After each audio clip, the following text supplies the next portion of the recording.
دي بقى احلى صينيه طرب ممكن تعمليها وتقضي بيها العيد. بصي الجمال، بصي الحلاوه، بصي الصباع مقفول ازاي. اهم شيء تقفلي الصباع من هنا ومن هنا، ما تسيبوش مفتوح. بصي بقى كمان صينيه الكفته، كل ده هيشوي على الفحم. بصي كمان بقى حته اللحمه دي من غير ما احطها على البتاع، وهي هتلاقيها دايبه، يعني من غير ما احطها على الفحم هتلاقيها دايبه. بصي دايبه معاكي ازاي، بصي صباعي من تحت ازاي، دي معناها ان هي مش هتاخد وقت. بصوا الجمال. تعالوا بقى نشوي وافرجكم على الجمال ده وهو على الفحم عامل ازاي.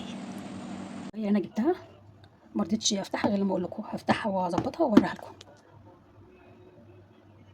زي هنا كده بعد ما ركبتها اهيت ليها رجلين كده فتحتها. بصوا بقى هنا انا حاطط لها ورق فويل عشان ايه لما اجي اغسلها ما تتعبنيش. هي كده اهي.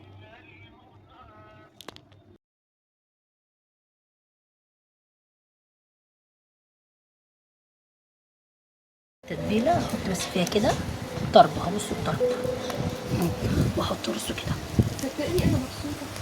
لما نيجي نحط الطرب يا جماعه حطوه على الحته المفتوحه، شايفين الحته المفتوحه، حطوه على الحته المفتوحه كده.